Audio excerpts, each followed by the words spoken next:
Hello student, welcome to our school's YouTube channel. Today's class will be for 10th standard. The subject will be SS and chapter number 9. Forest and wildlife resources.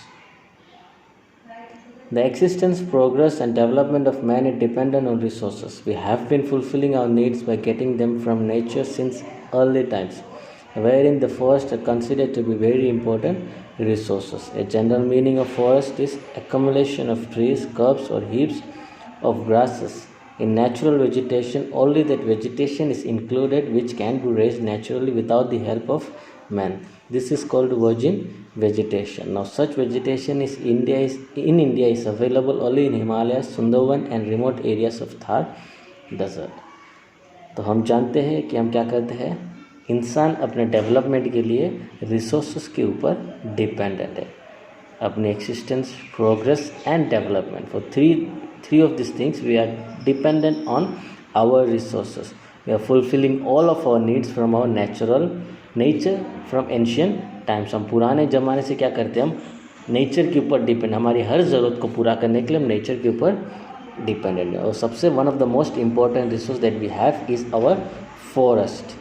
Forest का मतलब क्या है, group of trees, herbs and heaps of grasses. इनका जो झुंड होता है उसको हम फॉरेस्ट कहा जाता है. नेचुरल वेजिटेशन, जो हम नेचुरली किसी के भी इंसान की मदद के बिना जो वेजिटेशन हम उगाते हैं, जो वेजिटेशन होता है उसको नेचुरल वेजिटेशन बोला जाता है. That type of vegetation is known as virgin vegetation. इस टाइप का वेजिटेशन सिर्फ हमारे इंडिया में हिमालय, सुंदरबन और थार डेजर्ट के कुछ रिमोट एरियाज में हम देखने को मिलता है. तो classification of forest. Forest classification is made according to different criteria. I have studied the classification of forest on the basis of climate in standard 9. Here we will know about 3 types of forest on the basis of administration, ownership and management. तो हमने 9th standard में forest की classification के बारे में detail में पढ़ा था, अगर आप लोगों को याद हो तो. ठीक है, तो in the basis of administration, ownership and management के हिसाब से 3 टाइप्स ऑफ फॉरेस्ट है. First one is reserved forest. Reserved forest वो फॉरेस्ट होता है जो कम्प्लीटली गवर्नमेंट के कंट्रोल में आता है. यहाँ पर पेड़ काटना, लकड़ियों को इकट्ठा करना और गाय भैंस को, जानवरों को चराना ले जाने के लिए प्रोहिबिट किया गया. वहाँ पर ये सारा काम नहीं किया जा सकता. That type of forest is known as reserved forest and reserved forest comes under the complete control of government. Okay, next one is protected government. The forests are looked after by the administration. Local people are permitted to collect the wood and to graze their animals without causing any harm to the trees. Protected forest administration के under पर आया जाता है. आजू बाजू रहने वाले लोग, जो जंगल के आजू बाजू रहने वाले लोग जंगल में जा सकते हैं, लकड़ियाँ इकट्ठा कर सकते हैं, ठीक है, और अपने जानवरों को वहाँ पर चरा सकते हैं, लेकिन पेड़ों को कोई नुकसान नहीं पहुंचाया जा सकता. उस टाइप का फॉरेस्ट प्रोटेक्टेड फॉरेस्ट के अंडर में आता है. Unclassified forest. This forest are still not classified. There is no restriction of tree felling और एनिमल रेसिंग. और थर्ड टाइप का फॉरेस्ट आता है, वो अनक्लासिफाइड होता है, जिसमें कोई भी प्रोहिबिशन नहीं लगाया जा सकता. पेड़ भी काट जा सकता है और जानवरों को चराने के लिए भी लेके जा सकता है. ठीक है, और इस 3 टाइप ऑफ फॉरेस्ट हमने पढ़ा था, वो एडमिनिस्ट्रेशन के हिसाब से उसको डिवाइड किया गया था. एडमिनिस्ट्रेटिव हिसाब से, according to the administration there are 3 types of forest, that is reserved forest, protected forest and unclassified forest. Next one is we are classifying the forest according to ownership, administration and management. तीनों के हिसाब से भी forest classify किया जा सकता है. वो है, first one is state forest. State forest में सेंट्रल गवर्नमेंट और state government control such forest. Most of the forest of the country fall under this category. State forest वो होता है जो स्टेट गवर्नमेंट या फिर सेंट्रल गवर्नमेंट उसके control में होता है. और हमारे देश के ज़्यादातर फॉरेस्ट यही फॉरेस्ट स्टेट फॉरेस्ट के अंडर आता है. Next one is communal forest. Communal forest वो फॉरेस्ट होता है जो ग्राम पंचायत, म्यूनसिपैलिटी, कॉर्पोरेशन या डिस्ट्रिक्ट पंचायत के कंट्रोल में आता है. Next one is private forest. Private forest means किसी एक इंसान का खुद का अपना फॉरेस्ट. और मोस्टली उड़ीसा, मेघालय, पंजाब, हिमाचल प्रदेश, इन जगहों पर इस टाइप का फॉरेस्ट देखने को जाता है. और आज के ज़माने में इस टाइप का फॉरेस्ट बहुत कम देखने को मिलता है, या फिर उनकी जो अवस्था है, उनका जो सिचुएशन है बहुत ही ख़राब है. Next one is deforestation. Deforestation mean destruction of forest. Deforestation means क्या होता है? जंगल को ख़त्म करना या उसको नुकसान पहुंचाना. This is not a problem of a country alone but is one of the global. हम केवल हमारे ही देश का समस्या नहीं है, लेकिन पूरी दुनिया की सबसे बड़ी एक समस्या क्या हो रहा है? जंगल नष्ट हो रहा है. It can be said that it is a result of the progress of man. Trees are destroyed naturally, however it is negligible compare to the loss inflicted by human interferences. जो जंगल क्यों ख़त्म हो रहे हैं? क्योंकि उसमें इंसान क्या कर रहा है? इंसान जिस प्रकार से डेवलप हो रहा है, तो उसके डेवलपमेंट के लिए क्या कर रहा है? इंसान जंगल को ख़त्म कर रहा है. ट्रीज नेचुरली भी डिस्ट्रॉय होता है, कुदरत से भी क्या होता है? कभी कभी पेड़ों को नुकसान पहुंचता है, जंगल को नुकसान पहुंचता है, लेकिन वो बहुत कम मात्रा में देखने को मिलता है. Next is impact of deforestation. क्या क्या असर होता है? अगर जंगल ख़त्म होगा तो हमारे जीवन में, इंसान के जीवन में या फिर इस पृथ्वी पर क्या क्या असर होगा? The impact of deforestation is widespread. The quantity of carbon dioxide increases in the atmosphere. Greenhouse effects become more intense with the removed forest cover. The soil is eroded and the problem of farm fertility decreases. In the of peninsular India, the forest areas decreased largely due to deforestation. Many living organisms have lost their habitats. तो क्या क्या हो सकता है? एक, प्रदूषण बढ़ेगा, carbon dioxide क्या होगा? एटमॉस्फेयर में ज़्यादा इंक्रीज होगा, ग्रीन हाउस इफेक्ट्स ज़्यादा होगा, ठीक है. और फिर सॉइल इरोशन होगा, फार्म का फर्टिलिटी जो होगा वो ख़त्म हो जाएगा. उसके कारण काफ़ी सारा डिफोरेस्टेशन प्रॉब्लम्स पेनिनसुलर इंडिया में हमें देखने को मिलता है. उसके अलावा जानवर का क्या हो जाएगा? उनके घर को भी नुकसान पहुंचाएगा, उनको रहने की जगह नहीं मिलेगा. As a result of wild animals approach urban settlements in search of food and water. More instances are recorded of carnivorous animals killing the domestic animals of those shepherds who live near the forest. तो ये भी देखने को मिलता है कि जानवर क्या करते हैं? जंगल उनका ख़त्म हो जाता है तो इंसानों की बस्ती में आ जाते हैं और इंसानों को नुकसान भी पहुंचाया जाता है. तो फॉरेस्ट को किस प्रकार हम कंसर्व करते हैं? Remedies for forest conservation. Research should be carried out to find the option of wood. This will reduce the usage of wood and it will save the forest. Wherever the trees are to be cut inevitably for the development work or for necessity, new trees of the same species should be grown. There should be a total ban for cutting trees which are not grown fully. तो पहला तरीका जो हम forest को बचा सकते हैं वो ऐसा है कि क्या होना चाहिए? लकड़ी को इस्तेमाल करने की जगह हमें कुछ और इस्तेमाल करें, उसके ऊपर क्या करना चाहिए? रिसर्च करना चाहिए. और वुड को बहुत ही कम इस्तेमाल, जहाँ ज़रूरी है वहीं पर ही लकड़ी का इस्तेमाल करना चाहिए. अगर लकड़ी काटना बहुत ही ज़रूरी बन जाता है तो लकड़ी पेड़ को गिरा सकते हैं, लेकिन उस जगह पर क्या करना चाहिए? उसकी जगह पर नया एक पेड़ को भी लगाना, उसी प्रकार का नया एक पेड़ को लगाना चाहिए. और जो पेड़ फुली ग्रोन मीन्स पूरी तरह से बड़ा नहीं हुआ है, उस पेड़ को काटने पर प्रतिबंध करना चाहिए. Second one is those industries which receives their raw material from the forest should be compelled for afforestation for future needs. Under the name of eco tourism the forest cover should not be damage and should be strictly cut. और जिस industries को लकड़ी बहुत ज़रूरी होता है, उस industries को क्या करना चाहिए? लकड़ी काटने के हिसाब से, उसके हिसाब से और भी जंगल को क्या करना चाहिए? जंगल में पेड़ को लगाने की ज़रूरत होना चाहिए. इको टूरिज्म के नाम पर जो जंगल को ख़राब कर रहे हैं उसके ऊपर कंप्लीट बैन कर देना चाहिए. Widespread public awareness programme should be organised among the local people. और जंगल के आजू बाजू रहने वाले लोगों को इसके बारे में जागरूक करना चाहिए कि वाइल्ड लाइफ कि जंगल से हमें क्या क्या फ़ायदा मिलता है और जंगल काटने से क्या क्या नुकसान होता है. The importance of forest and the conservation strategies should be included in the syllabus of schools and colleges. They should explain the necessity of forest conservation. और जंगल की इम्पोर्टेंस और उसको किस प्रकार बचाना चाहिए उसके बारे में स्कूल और कॉलेजेस में भी पढ़ाया जाना चाहिए. Social forestry and agroforestry should be developed intensively by taking planned steps for the necessity of food and fiber. Social forestry and agro forestry को डेवलप करना चाहिए ताकि हम हमारी ज़रूरत के लिए और जलाने के लिए लकड़ी को हमें प्रॉपरली उसका यूज़ के हिसाब से करना चाहिए. In place of firewood alternate options like solar energy, natural gas etcetera should be implemented. आग के लिए हम जो लकड़ी इस्तेमाल करते हैं उसकी जगह पे हमें नेचुरल गैस या फिर सोलर एनर्जी यूज़ कर उसके जगह पे हमें इस्तेमाल करना चाहिए। Forest resources should be used sparingly in order to make the process of tree growth faster and healthier. Infrastructure should be removed. Forest fire causes heavy damage to forest. A separate system और a force at national level should be created for dousing the fire. Forest में से जो resource हमें मिलता है वो हमें बहुत ही संभाल कर उसका इस्तेमाल करना चाहिए, ठीक है। और अगर जो पेड़ में कुछ खराबी है या फिर कोई पेड़ में बीमारी है तो उस पेड़ को उसी टाइम पर ठीक कर देना चाहिए या फिर उसको निकाल देना चाहिए ताकि दूसरे पेड़ों पर भी वो बीमारी फैल ना जाए। अगर जंगल में आग लगती है तो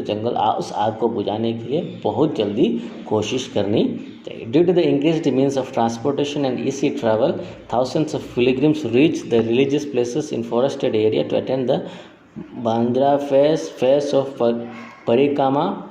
At that time the litter should be cleared properly, otherwise the forests are polluted। अगर ट्रांसपोर्टेशन या फिर तीर्थ यात्रा के लिए हम जंगल से होके जाते हैं, जंगल में किया जाता है तो जो कचरा लोग फेंक के जाते हैं उसको बहुत ही जल्दी फटाफट साफ़ करवा देना चाहिए, तो नहीं तो जंगल में प्रदूषण बढ़ सकता है। An area should be demarcated and reserved for animal। और ऐसी जगह को क्या करना चाहिए, कुछ जगहों को demarcated and reserved animal pasture के लिए, एनिमल को चराने के लिए कुछ अलग सा जगह है बना देना चाहिए ताकि एनिमल्स को वहाँ पर चराया जा सके। Next topic is wild life diversity, विभिन्नता।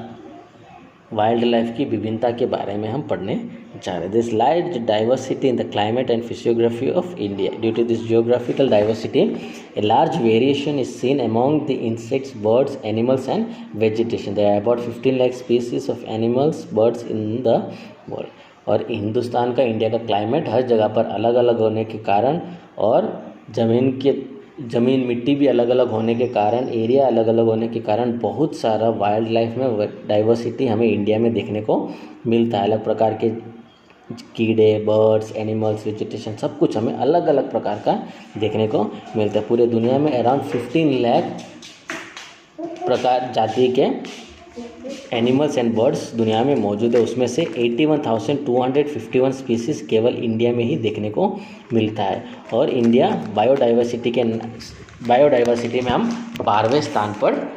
Animals from Asia, Europe and Africa are seen in India. जो एशिया, यूरोप एंड अफ्रीका में पाए जाने वाले जानवर इंडिया में देखने को मिलता है। अफ्रीकन जरक, European wolf, wild goats and Kashmiri deer, elephants, gibbons from south east Asia etcetera found.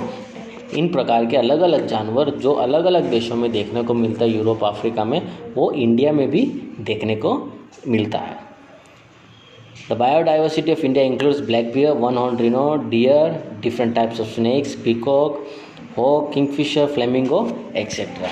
तो इन सारे प्रकार के जानवर क्या है इंडिया में मौजूद है। The snow leopard in Himalaya and the red panda found at the same altitude are distinguished animals. और ख़ास जो जानवर हमें इंडिया में देखने को मिलते हैं वो जो स्नो लेपर्ड जो हिमालय में एंड रेड पैंडा जो वही उसी जगह पर हमें देखने को मिलता है। Currently India is the only country in the world where tiger and lion are seen moving in the natural habits. आज पूरी दुनिया में इंडिया ही ऐसा एक कंट्री है जहाँ पर नेचुरल एबॉर्ड में टाइगर एंड लायन को हमें देखने को मिलता है। During the winter migrative birds from distant places strong in the watershed area of Keoladeo national park, Bharatpur and Nal Sarovar in Gujarat to spend winter. और विंटर सीजन में हमें विदेशी पक्षियों को भी यहाँ पर आते हुए देख सकते हैं, राजस्थान में एंड गुजरात में Nal Sarovar. Sea turtles come to lay eggs along the sandy coast of Odisha. Indian python, various snakes and king cobra are found in the southern rain forest. ठीक है, सी टर्टल्स भी देखने को मिलता है। अलग अलग प्रकार के वेरियस स्नेक्स को भी इंडिया में देखने को मिलता है। वाइल्ड लाइफ ऑन एक्सटिंक्शन मतलब जो जाति खत्म होने पर है, ठीक है। तो ऐसे भी जानवर है जो क्या हो रहा है, धीरे धीरे कर उनकी जाति खत्म हो रहा है। Today many wild animals in the world are on the verge of extinction. Tigers were found throughout India during last century. Tigers were seen in the forest of Idar, Ambaji and Data. Today tigers are totally extinct from Gujarat forest areas. Cheetah is also becoming extinct from Indian forest. एक ज़माना ऐसा था कि क्या होता था, हमें India में बहुत सारे टाइगर्स देखने को मिलते हैं, यहाँ तक कि ईडर, अंबाजी, दाता के जंगलों में भी टाइगर्स देखने को मिलते हैं। लेकिन अभी ऐसा टाइम आ गया है कि गुजरात में टाइगर ना के बराबर है, या फिर टोटली टाइगर क्या नहीं हो रहा, गुजरात में दिखाई नहीं दे रहा है। और चीता भी ऐसा एक जानवर है जो क्या हो रहा है, धीरे धीरे कर ख़त्म हो रहा है। Many bird species which were very easily seen in India for Indian forest are now hardly seen. और ऐसे कुछ पक्षियाँ भी है जो क्या हो रहा है, आसानी से दिखाई देता था पहले, लेकिन अभी बहुत मुश्किल से एक दो ही दिखाई। Some of them like vulture, duck with pink throat, cranes and owls are on the verge of extinction. उनमें से कुछ जानवर है जो वल्चर है, पिंक थ्रोट वाला डक, क्रेन्स एंड आउल्स। चिलोट्रा bird once widespread in Arunachal of north east is not seen so easily. चिलोत्रा जो अरुणाचल में जो बर्ड देखने को मिलता था, बहुत ही ज़्यादा देखने को मिलता था, लेकिन अभी बहुत गिने चुने ही देखने को मिल रहे हैं। There is a danger of survival to the alligators of the fresh waters of river and Ganga river dolphin. Alligators means मगरमच्छ, फ्रेश वाटर जो मगरमच्छ के भी ख़त्म होने पर है, गंगा वाटर का डॉल्फिन भी क्या हो रहा है, ख़त्म। The number of sea turtles approaching the coast of Odisha and Gujarat is constantly decrease. जो टर्टल मत टोटोइस जो सी वाले जो टोटोइस है वो अंडे डालने के लिए समुद्र किनारे पे आते थे, लेकिन उनका नंबर पे क्या हो रहा है, कम होता जा रहा है। Waterfall once found frequently Narmada, Tapi, Mahi and Sabarmati rivers of Gujarat is almost extinct. जो वाटरफॉल में जल बिलाड़ी जो आमतौर पर देखने को मिलता था वो अभी ख़त्म हो ही रहे, मीन्स बहुत ही कम है बचे हुए। A time has come for us to think about this. समय आ गया कि हम इसके बारे में बहुत अच्छे से विचार करें, सोचें कि क्यों जानवर ख़त्म हो रहे हैं, और इस प्रकार हमें नए कदम उठाने कि इन जानवरों को हम बचा सके। Reason for the destruction of wild life क्यों नष्ट हो रहा है, मीन्स वो क्यों डिस्ट्रॉय हो रहा है। Due to the human interference in grasslands and the watershed areas of the forest, the natural habitat of wild animal is put in. क्या हो रहा है, इंसान जंगल में जा रहे हैं, वहाँ से क्या कर रहे हैं, रिसोर्सेज को ख़त्म कर रहे हैं, और उनका जो जानवर का जो नेचुरल कुदरती जो उनका घर है उसको क्या कर रहा है, इंसान ख़त्म कर रहा है। Destruction of forest is the main reason responsible for the natural imbalance. The final impact is the reduction in the number of wild. जंगल सबसे मेन रीज़न है कि क्या कर रहे हैं, जंगल ख़त्म हो रहे हैं। जंगल ख़त्म होने के कारण इन जानवरों के नंबर पर क्या हो रहा है, नंबर धीरे धीरे कर कम हो रहे हैं। उसके अलावा hunting the animals to obtain hair, skin, bones, horns और नेल्स इज ऑल्सो रेस्पॉन्सिबल। और जानवरों का शिकार भी किया जा रहा है, उनके बालों के लिए, उनकी चमड़ी के लिए, उनके बोन्स, उनके हॉर्न्स, नेल्स, इन सब के लिए भी क्या किया, जानवरों का शिकार किया जा रहा है। यही भी एक कारण है कि क्या हो रहा है, wild life distract.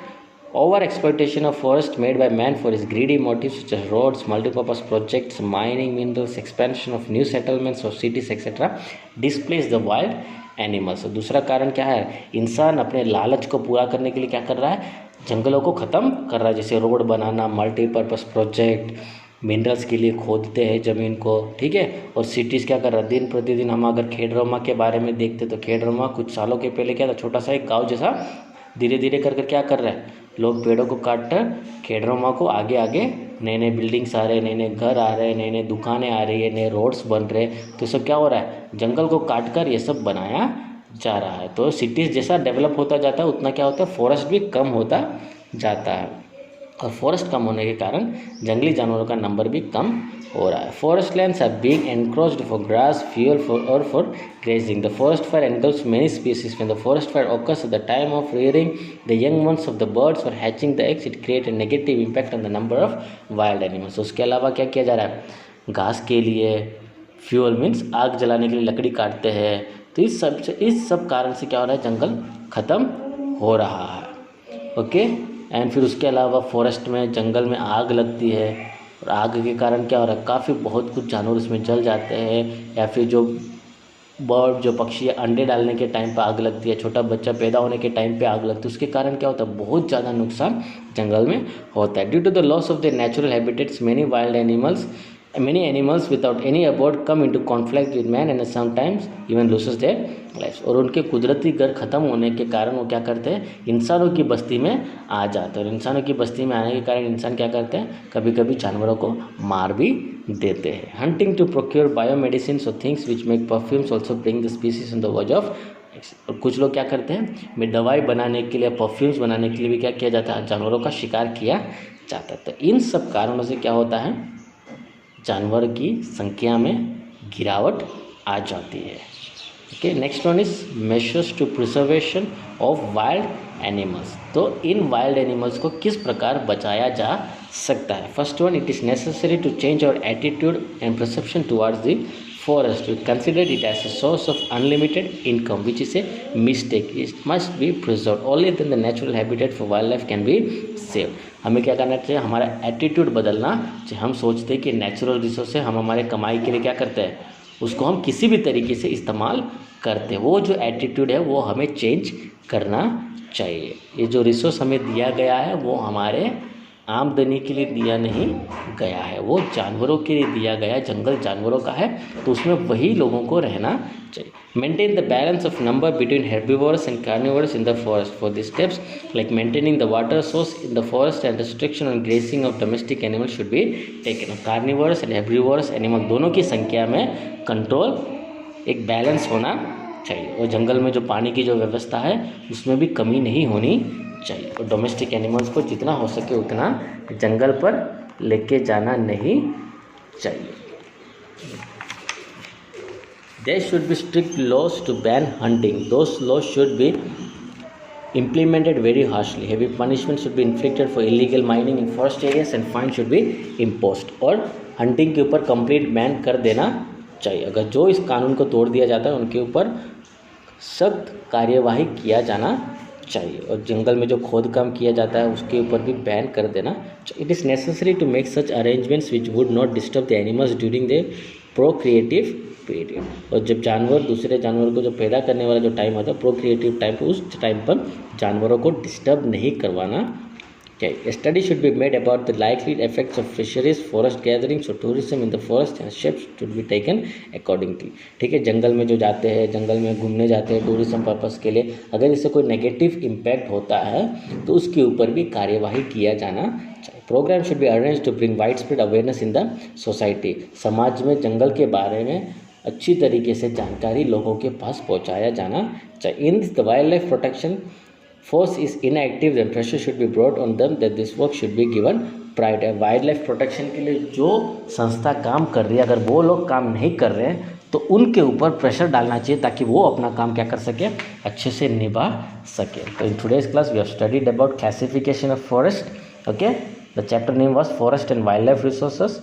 Okay, the forest can be classified according to its administration, ownership and management. According to the administration, there are three types of forest, that is reserved forest, protected forest and unclassified forest. And according to the ownership and management, we also have three different classifications, that is state forest, communal forest and private forest. And we have studied about deforestation. Deforestation means the destruction of forest and what are the impacts of deforestation.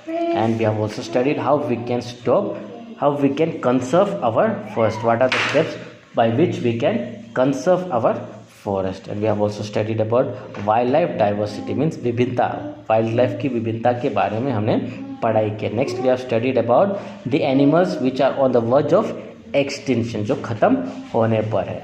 And we have also studied about the reasons for the destruction of wildlife, why the wildlife are getting distracted. We have studied the main reasons for the destruction of wildlife, and next we have studied how we can preserve our wildlife. So these are the classes that has been taken today.